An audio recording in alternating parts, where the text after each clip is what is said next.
Hi Virgos, and welcome to your March 2023 General Tarot Forecast. This is Sky coming on to talk to you about your month ahead.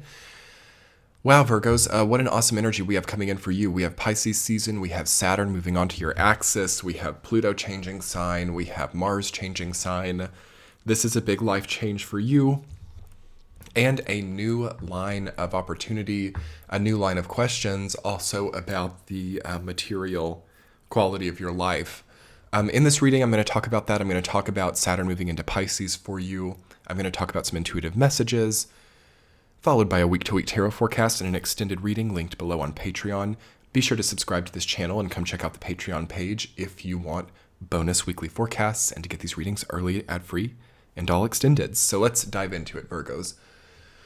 Okay, Saturn comes to oppose your sign in the month of March. For some people, that might sound nervous, or they might get a little bit worried about it, but I actually think that for you, it's not bad at all.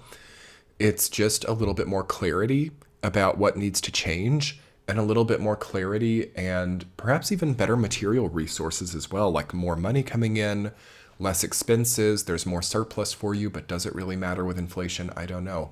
There is a better feeling for you about your material well-being. So maybe it's not about money at all. Maybe it's actually about your housing situation. Maybe you have a much better stance. Maybe you have a lot more nice people coming into your house. Maybe you have a lot more trust building. Maybe you have quality relationships coming in that give you a greater foundation. My eye keeps being drawn to this Ten of Pentacles coming up in your reading, which is going to be so good for the month that Saturn opposes you.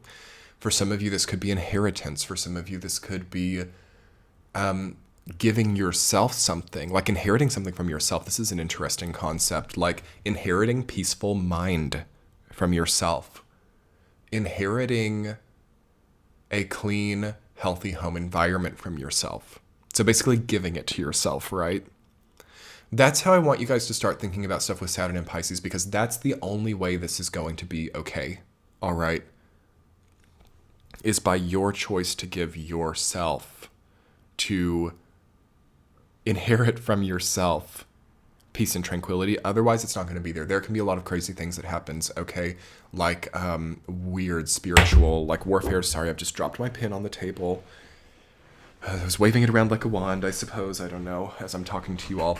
Yeah, you can drop out of things. You can also have just strange parasitic relationships with people, to weird spiritual battles, like I don't know, coming from a very religious family and then suddenly being in a relationship with like an atheist or something, or being in a relationship with somebody who has like a very counter type of belief system, and you have to reconcile that, and there's some type of greater cleansing or purging process happening there. But are you willing to really separate from your ancestral grid? Is that maybe good for some of you? I'm not making a judgment about that, but I'm just saying with Saturn and Pisces, right? Pisces is a sign of faith, belief systems, religions. And whenever Saturn goes into it, there's usually some type of greater question about like the material connotation or the societal status or the moral authority of certain faith or belief systems. And being that you're a Virgo, I feel that you might have to parse through this and really come to grips of like, am I a little bit eccentric with faith? That's very possible, but that can also be hard with Saturn and Pisces. It's not a matter of right or wrong. It really is just a matter of our psyche or our trust systems developing based on things which are maybe difficult to define with Saturn and Pisces. And this is not the easiest territory for everybody, because a lot of us just want things to be defined, or we want more simplicity. There are a lot of other transits in the sky right now that are like only satisfied with simplicity and minimalism and clean-cut edges. And Saturn in Pisces kind of like comes in and wants to like apply that as well to certain faith. And I'm not sure if it works that way, because faith is a much more much more etheric concept than, for example, your bank account or your countertops or your household management system. What a good conversation for Virgos. But try to start to reconcile this for yourself. You can get so ahead, Virgos, just by starting to understand that not everything is clean cut or not everything is super clear. But you also don't necessarily want to deprive yourself of the ancestral momentum either. So try to find ways that you can honor your ancestry maybe more this month. And on a totally different idea or a totally different part of the reading, I'm just getting a lot of different psychic downloads for you all. It's really big. Major activation, first and foremost, for Virgo. Like having had Pluto moving into Aquarius and on that cusp for a while, having had Saturn in Aquarius as well,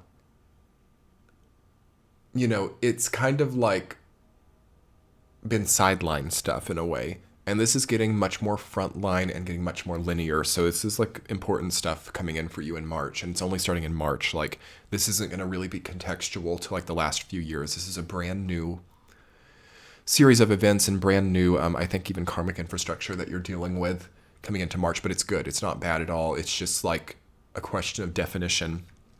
Anyway, the other thing that's coming in here is people taking advantage and also conflicts and fights. 5 of Swords, 5 of Wands.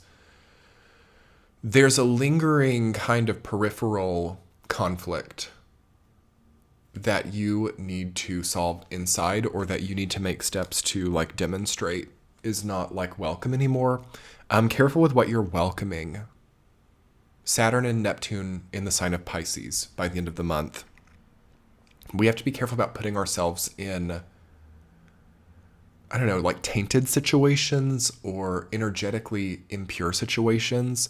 So like going through the alleyway as a shortcut without realizing what the alleyway is, and this is a symbol for other things in life, is something that I would want you guys to recognize if that's happening in your life right now. Like, I suppose metaphorically, are there like dark alleyways that you're passing through in order to connect more quickly to other areas rather than going around in the well-lit places? I would make quick work of that, and I would wrap up those stories, okay? And that's a big thing. I know that that's like a big thing to think about, because some people, especially in this like age that we're in right now, where there's a lot of new technology, there's a lot of like new frontiers that weren't open to us before. So a lot of people have experimented, or a lot of people have kind of like, with Neptune and Pisces, right? Ever since like 2011, I think 2012, sometime around there, 2013 time period. Ever since then, people have been in darker places, and that's been teaching them a lot as a soul. It's not always meant to be permanent, though. And you are called as a Virgo to start to really survey. Yeah, that's it. Surveying the spectrum of light in your spiritual experience right now. Okay? And probably walking out of the metaphorical alleyways and moving into the more well-lit, ancestrally relevant, but also fresh versions of you. Oh my God, Virgo, this is the most clear message I've gotten this month about the general cosmic situation that we're going through right now. I'm so happy, because this is the most important thing that's come through in all of the readings this month, and all of the videos. Actually, I think this is the most important thing that I've actually caught on to as an intuitive, and in quite a long time, is this dynamic. And in order to really work through this type of lens, we have to be very clear on where it is that we're at. Are we in an alleyway? Are we in a skyscraper? Are we in a castle? Are we in a forest hut? Are we in a tenement? Are we in under a bridge? Like, And I'm speaking metaphorically here. I'm not so much speaking physically. Okay. Though there are physical counterparts, but they would be more symbolic in nature. There are a lot of people who are in, per se, the alleyway or the tenement trying to convince themselves that they are in the skyscraper or in the castle, and they're not, and it's like a moon energy. I'm just having to take my jacket off because the energy is really percolating. It's very warm.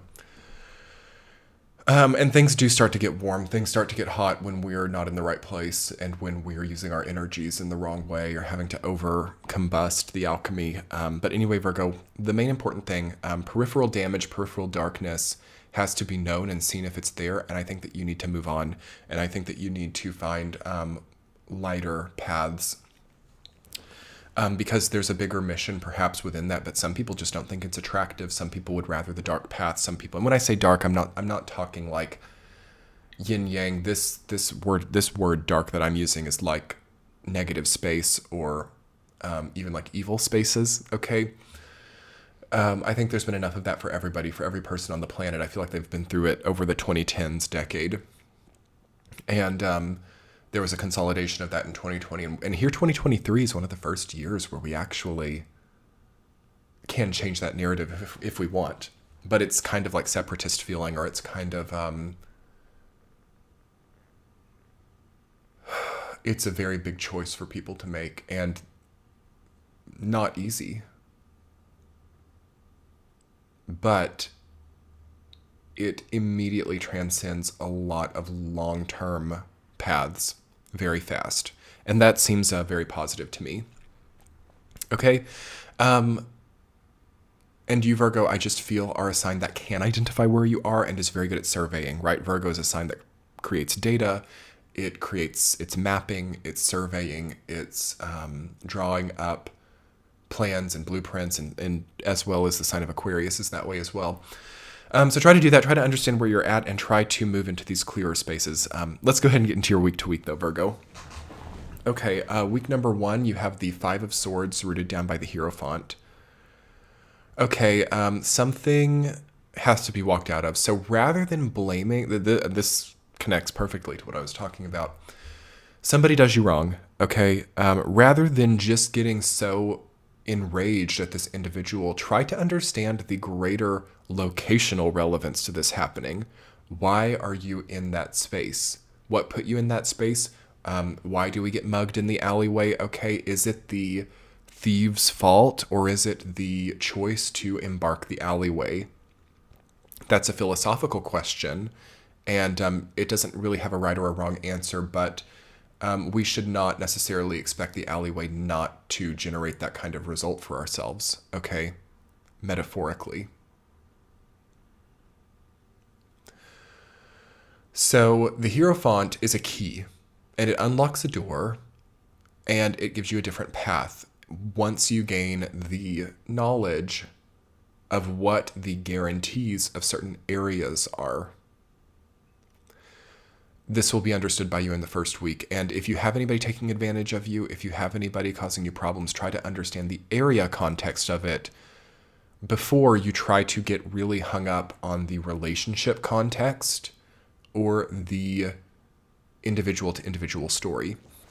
Week number 2, the 9 of Cups rooted down by the King of Swords. New areas, new gates, perceiving better spaces for yourself. You will maybe unlock different spaces or be granted access to clearer, cleaner spaces as you understand this. Week number 3, the Judgment card rooted down by the 10 of Pentacles. Okay, everything changes, transformation, inheritance. This could be as simple as giving yourself something, giving yourself an easier workflow, giving yourself also access to your ancestral benefits, okay? I've used another, I suppose, analogy or metaphor. I'm not sure which it is. Whichever one it is, Virgos, you probably know. Feel free to correct me in the comment section. Of people, like, imagine like inheriting a huge like farm or plot of land from the ancestors, and instead we're off in the city working for 20 years to get the amount of money that would get that anyway. That's what I see a lot of people doing right now. And of course, not everybody has the good fortune to have like land or resources, but try to see where that's happening in your life. If it's more subtle than that, like where you're working yourself to the bone to create something that you already have. Okay, that's a loss of time in the long run. So that's something we have to wake up to in the third week. Try to use what you already have at your disposal to help you. Week number 4, the Hanged Man, rooted down by the 5 of Wands. Okay. How do I want to interpret that for you? I think that any source of conflict in your life needs quite a bit of time in reflection. You need to spend time looking at it and turn it on its head and try to see it from other people's perspective. There's something that's hanging in the balance. And there are naturally threats in every situation. Try to find the less threatening situations. Try to find the lighter, safer, more peaceful situations. And understand the way that your power has changed and the way that you can give yourself more peace. Anyway, Virgos, let's talk more about this in your extended. I'm going to create one for you, which will be linked below on Patreon and in the center of your screen. We will look at two supporting themes, a central theme and a significator card, and understand more about these questions coming up for you. Have a beautiful month, Virgos. Let's do that extended. Much love. Bye.